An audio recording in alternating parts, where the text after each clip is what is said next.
Good morning, everyone, and welcome to our Thursday morning class. Today, being just a few days before Rosh Hashana, we'll discuss an idea. So maybe perhaps something that you could keep in mind as we go through the days of Rosh Hashanah, as we sit through the service. What exactly are we supposed to be thinking about? How do we understand the day of Rosh Hashanah? What are we doing exactly in synagogue? What is the prayers all about? What is the message of Rosh Hashanah? Rosh Hashanah is the Jewish New Year's. What does the comedian say? Everyone else during the New Year's, they're outside, they're having a blast, they're having barbecues, fireworks, whatnot. And how the Jews celebrate New Year's? We're in Right. synagogue. We have nice. We have a nice festive meal, but it's definitely not that same excitement, perhaps, as other religions. So, what is it exactly about the new year? What are we celebrating? Refreshing. Coming So, back. in the on the Jewish calendar, there are numerous Jewish holidays. Right? We know that. Pretty much every one of the Jewish holidays commemorates something that happened in Jewish history. So, of course, we start with Pesach. Pesach is the time that the Jewish people were taken out of Egypt. You have Shavuot. 7 weeks later, the receiving of the Torah on Mount Sinai. We have Sukkot, right? Sukkot is when we remember how God protected us when we left Egypt. Hanukkah, of course, the story of Hanukkah. Purim, the story of Purim, right? So every holiday has something in Jewish history that we are celebrating. What about Rosh Hashanah? Entrance into Israel. Entrance into Israel with Joshua the very first time? Is that what you're referring to? That didn't Uh, happen in Rosh Hashanah. That happened before. That happened in the month of Nisan. no, after, I guess. Not with him. Did anything happen in Jewish history to that we are commemorating on Rosh Hashanah? So the answer is that no. In Jewish history, nothing happened. Okay. But in all of history, in in the history of humanity, something happened. Something very important happened. And what is that? Let's go back to creation, all the way back to the beginning, where it all began. Right. God created the world in 6 days, Days. rested on the seventh. Rosh Hodesh, the moon. The thing with the moon Rosh was. Chodesh Moon is not was is every month, but the world as we know it, everything around us was created in 6 days, and God rested on the seventh. Right. If I wanted to commemorate that, what day of the 6 days would I say this is the new year? If we were having a committee, we have committee members. We have committee member Coleman and Gen and Davidson and Levy and Saitlin and perhaps others who are Kofer or whoever else is watching us on Facebook. We are the committee members. We have been tasked to come up with a good day for the Jewish New Year, for Rosh Hashana. Let's look back to creation. What day of creation should we choose for Rosh Hashanah? First. Right. The first. Yeah.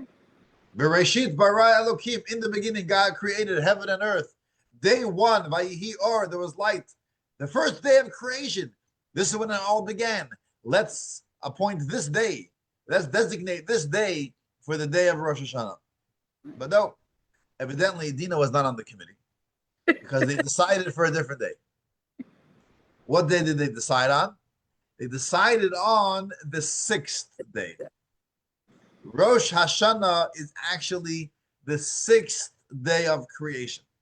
So on the Jewish calendar, the first of Tishrei is Rosh Hashanah. Going back 6 days, the 25th day of Elul, Elul 25, that is the day of the beginning of creation. It just happens to be that today on the Jewish calendar is Elul 25. So today actually is the anniversary of the beginning of creation. But in 6 days, on Tuesday, on Monday night, is going to be the first of Tishrei. That is the 6th day of creation. That is the day that was chosen to be Rosh Hashana. What happened on the 6th day? Who was created on the 6th day? Adam and Eve. Right. First human beings. Adam and then Eve were created on the 6th day. And this is the day that we chose for the beginning of the year for Rosh Hashanah. Of course, the question is, what is the reason for that? Why not the beginning of creation? Why would we choose the day that humans were created? Why not choose the day that the world began to be created? Right.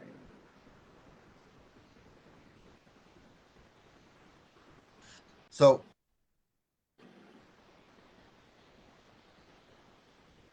before we get to the answer, let's zoom in for a moment. Let's go into our time machine and go back to that day. Which one? How did that day look? The 6th day of creation. Okay. Adam was created. But unlike humans today, when we're born, little babies, we don't have much intellect. We don't have much understanding of life, of the world around us. Our perception is really just of ourselves, and we just want some more milk. We want to feel comfortable, and we cry, and when we're not, when we're happy, we're quiet, but we don't really do much other than just be there. And of course, the world around us is going crazy. How excited they are that we were born, but we're not really contributing anything to society for many years, right? Adam and Eve, they were created as adults. So day one of their life, they had great intellect. They were created on day one, but as an adult. So the moment Adam was created, he understood what creation was really all about. He understood that there is a why to creation. There's a purpose. There's a reason behind it. One of the things that Avraham Avinu, when he taught the world that there's one God, the monotheistic view, that there's one God that created the world, it wasn't only that up until that point, people believed in multiple gods, and Avraham came and taught us, no, it's only one. It wasn't a numbers game. Is it one God, or is it two gods, or is it multiple, hundreds of gods? It was a change, it was a shift in how we saw the creation, the world. Those who believed in multiple gods, they believed that the gods were busy with very important things. They were fighting with each other. They were trying to control territory. The god of the wind was fighting with the god of the rain, and the god of the water, and the god of the heavens, and the god of this, and the god of that.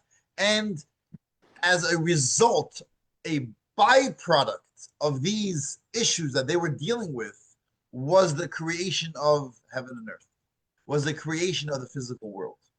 The creation of the physical world was a parenthetic outcome of something greater than us, than this world. That's what the belief was. So when Avraham Avinu comes to the to the stage, comes into the picture, and he teaches us one God. Wait, if there's one God, what's this world all about?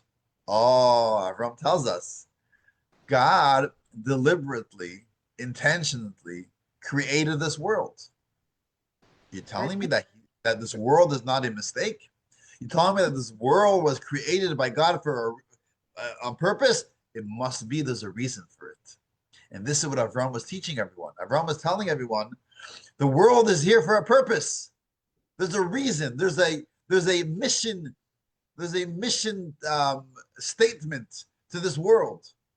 Why are we here? That's a question no one ever asked. Why are we here? We're here by mistake.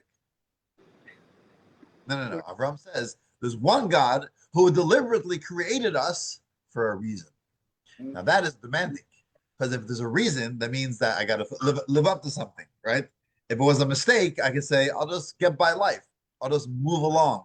I will allow the circumstances around me to shape me and to create my life.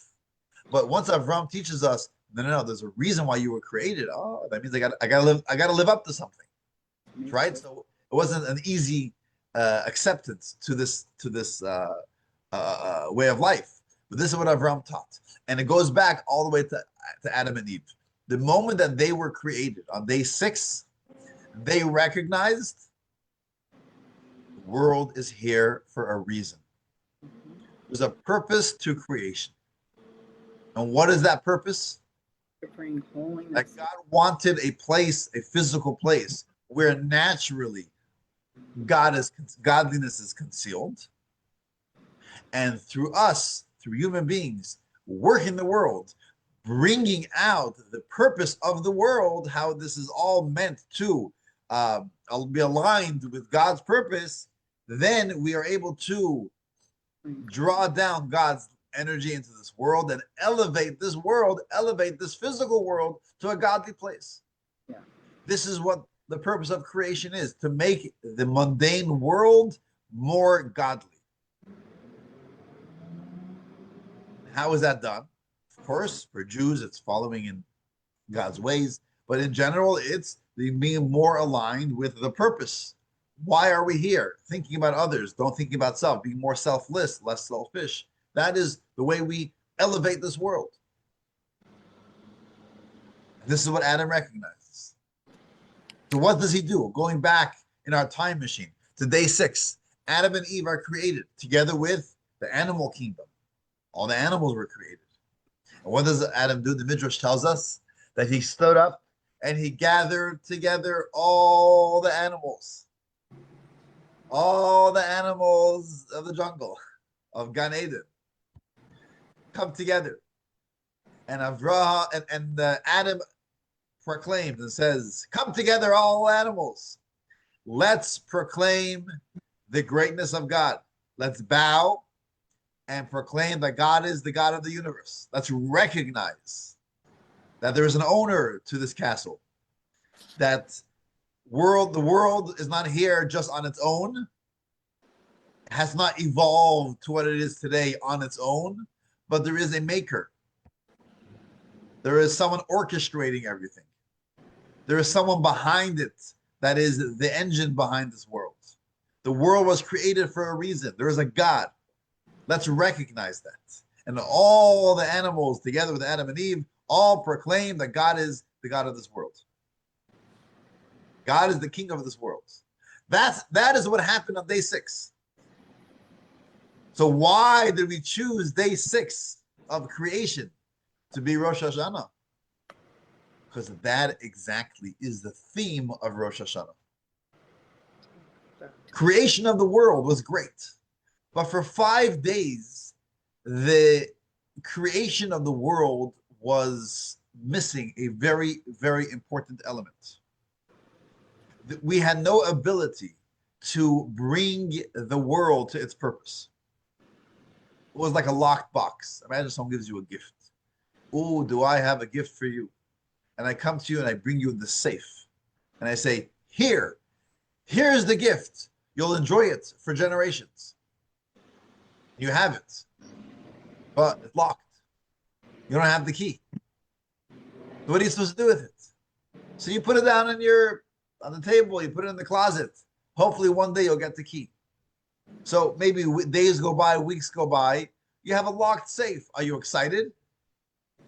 Partially, maybe. You're hopeful. You're not that excited because you have no access to whatever gems or whatever treasures you have in the safe.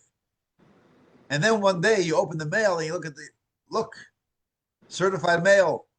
We have the key to the safe. Oh, what a big simcha. Everyone's happy, everyone's elated, everyone's so excited. Now we have access to this treasure that was laying here for so long in this locked box. So when are we going to celebrate? Every year, let's celebrate the day we got this treasure. We'll celebrate the day we got the key. It's the day we had access to the treasure. The world was created for 5 days. It was a locked box because there was no one here to bring the world to its purpose. On day 6, now we have the key. On day 6, we have Adam and Eve. Now, the human race, we have the ability to work the world and bring godliness in this world, to elevate the world, to bring it to its purpose. So that is why every year on Rosh Hashana, the day of Rosh Hashana is chosen to be on the 6th day. It's the day that the world didn't begin to be created, but it was the potential of bringing it to its purpose. That is the day of Rosh Hashana. So my friends, now we know that every year what happens in Rosh Hashana.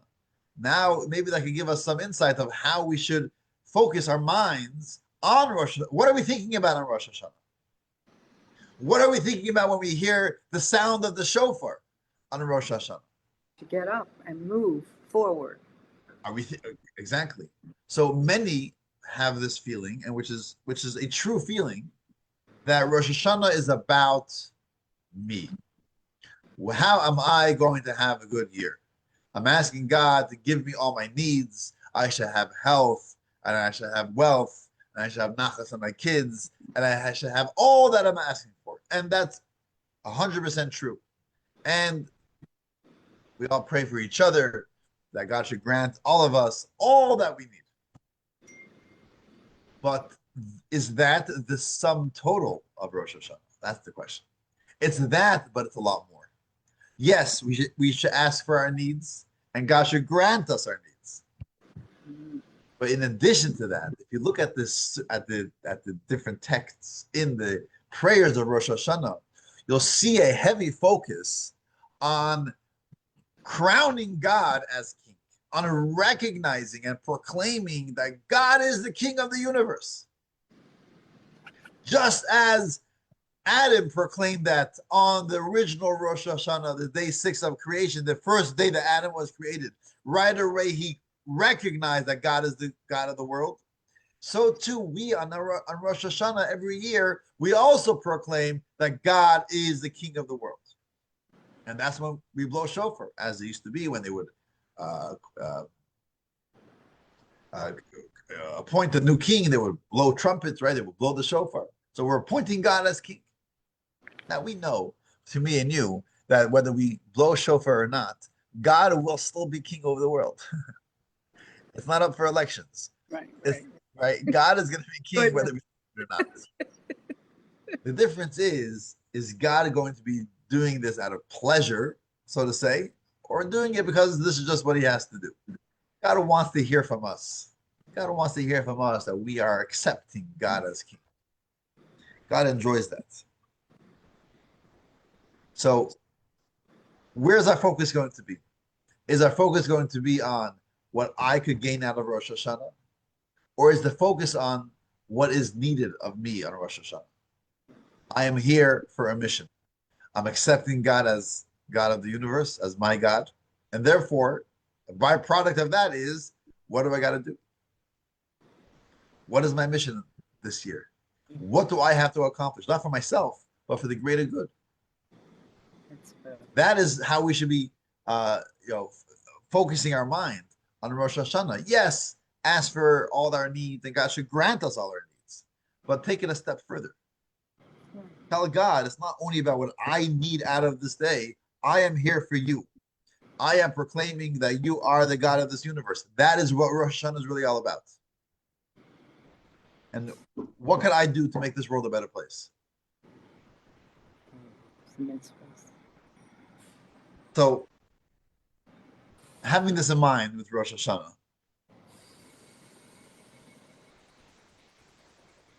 focusing on doing things that is right, not because necessarily that you gain from it, but because it's the right thing to do. Because God wants you to do it. I want to tell you a story. The story with my wife's grandfather. I may have said the story in the past, I don't remember. But Chaimushka's grandfather, Rabbi Yitzchak Nemes, who was a very special Jew, a very special Jew, a unique personality, very warm and caring for others. He was a stamp collector, right? Just the other day, I was speaking to someone, tells me I just sold my stamp collection. I'm thinking, who buys stamp collections these days? But I guess there's still an industry out there for stamps. But this is going back to the 60s, the 70s. Where he was a pretty successful stamp dealer. I shouldn't say collector, a dealer. He would travel a lot to Central America, South America. He knew a lot of the, people that worked in the embassies that you would buy and sell, whatever. Very successful. He also had a heart of gold. He cared for others. So one day he was talking to he met a Jew from, I believe, Manhattan, and they were talking about kosher, eating kosher, the importance of eating kosher. And this guy says, "Listen, I don't keep kosher. I don't have a kosher home." And the truth is, he says, really, I wouldn't be open to it. I would be open to keeping kosher. It's just too expensive. It's expensive. It's too expensive. And it's not so convenient for me because there's no kosher supermarket nearby. I'll have to start taking a subway.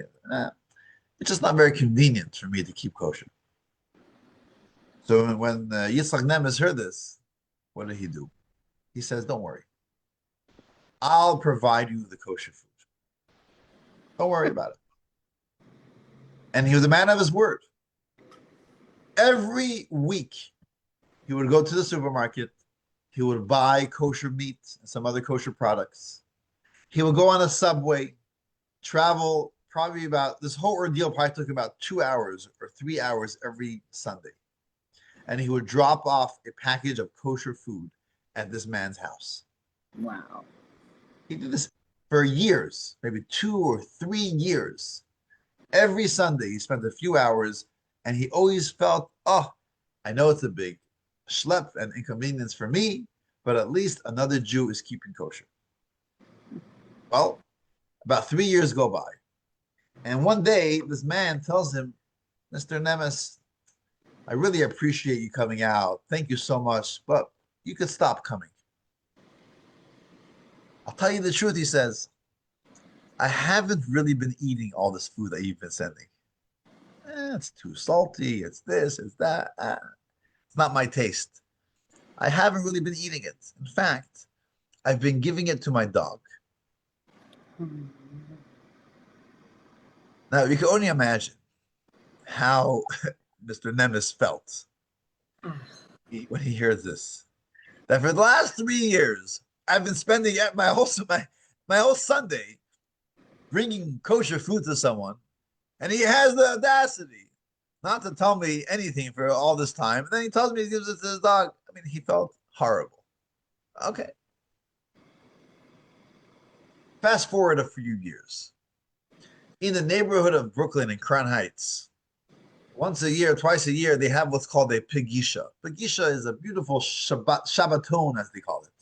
A weekend Shabbat where students or young adults come to the community, the Jewish community of Crown Heights, and they spend a Shabbos together. The Shabbos of learning, of experience, of education.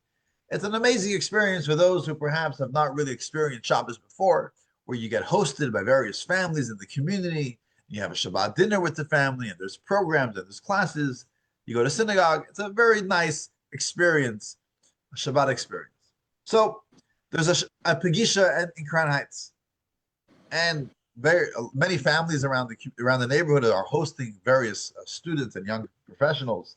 And the Nemes family also hosted a number of young adults, and they're having their Friday night Shabbat dinner.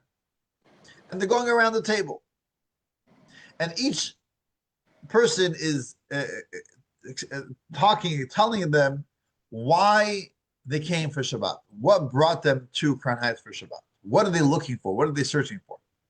And it was very nice to hear. Each person says their experience. I met this. I had a lot of questions. What does it mean to be Jewish? I want to know what Jewish identity is really all about. I wanted to experience a Shabbos. Everyone's saying why they came to Crown Heights. They come to one guy, the last boy around the table. "So tell us, why are you here for Shabbos?" He says, "I was very curious to know about the Jewish religion. I'm Jewish, I don't know anything about it. But when I was a child, there used to be this Jewish guy who would come every Sunday to my grandfather's house and drop off kosher food. And he says, we wouldn't eat it. We would give it to the dog. But I was so curious. Why would someone do this? Go out of the way every Sunday to bring kosher food?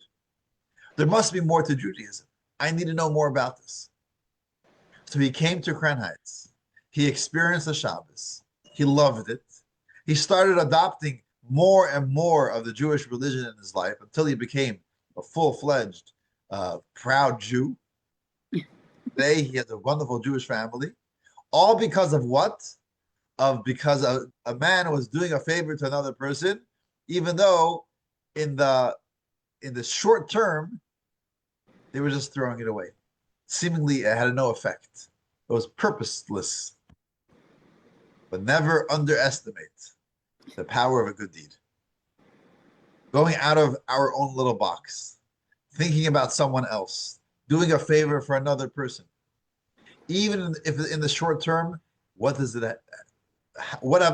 I accomplished? But ultimately, in the big scheme of things, in the big picture, you accomplish a lot. You are bringing godliness into this world one step at a time. And that is really what Rosh Hashanah and creation is really all about. So I'll leave you with that.